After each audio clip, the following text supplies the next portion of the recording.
Robot ഒരാണി തറയിൽ തറച്ചു വെക്കുന്നു. അതിലേക്ക് ഒരു അയൺ റിംഗ് ഇടുന്നു. ഒരു കറുത്ത തുണി ഡോറിന്റെ സൈഡിൽ വിരിച്ചിടുന്നു.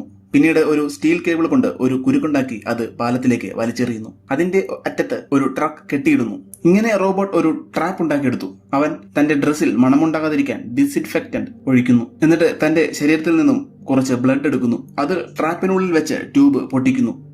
എല്ലാം റെഡിയാക്കി റോബോട്ട് ഡോറിന്റെ ഫ്രണ്ടിൽ കാത്തിരിക്കുന്നു. പെട്ടെന്ന് ട്രാപ്പ് റിലീസായി ഒരു ജീവി കറുത്ത തുണിയിൽ പൊതിഞ്ഞ് വരുന്നു. റോബോട്ട് ആ ജീവിയെ തന്റെ ലാബിലേക്ക് കൊണ്ടുപോകുന്നു.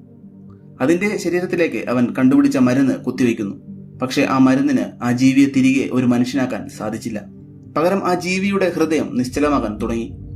അത് കണ്ട് റോബോട്ട് അവളുടെ ശരീരത്തിലേക്ക് തിരികെ വൈറസ് കുത്തിവെക്കുന്നു. പിറ്റേന്ന് ഭക്ഷണത്തിന് വേണ്ടി സിറ്റിയിൽ കൂടി പോകുമ്പോൾ അവൻ ഒരു പ്രതിമ റോഡ് സൈഡിൽ ആരോ വെച്ചിരിക്കുന്നത് കാണുന്നു.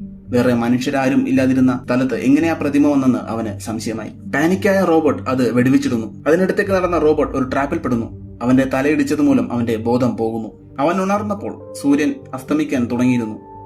അവൻ തന്റെ കത്തിയെടുത്ത് റോപ്പ് കട്ട് ചെയ്യുന്നു.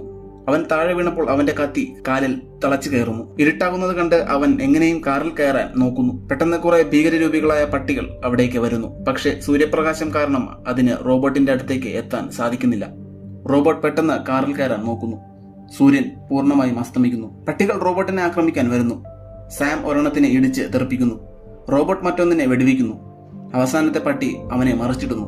സാം അതിനെയും ഇടിച്ച് തെറിപ്പിക്കുന്നു. ഉടനെ റോബോട്ട് തോക്കെടുത്ത് അതിനെ കൊല്ലുന്നു. സാമിന് പട്ടികളുടെ ആക്രമണത്തിൽ പരിക്കേറ്റിരുന്നു. സാമിനെ റോബോട്ട് ലാബിലെത്തിച്ച് തന്റെ മരുന്ന് കുത്തിവെക്കുന്നു. പക്ഷേ സമയം പോകുന്തോറും സാമിന് മാറ്റങ്ങൾ വന്ന് തുടങ്ങുന്നു. അവൻ പതിയെ ഒരു ഭീകരജീവിയായി മാറാൻ തുടങ്ങുന്നു. ഇത് കണ്ട റോബോട്ട് നിറഞ്ഞ കണ്ണുകളോടെ തന്റെ പ്രിയപ്പെട്ട കൂട്ടുകാരനെ കഴുത്ത് ഞെരിച്ച് കൊല്ലുന്നു. സാമിനെ കുഴിച്ചിട്ട് റോബോട്ട് അവന്റെ മരണത്തിന് പകരം ചോദിക്കാൻ പോകുന്നു.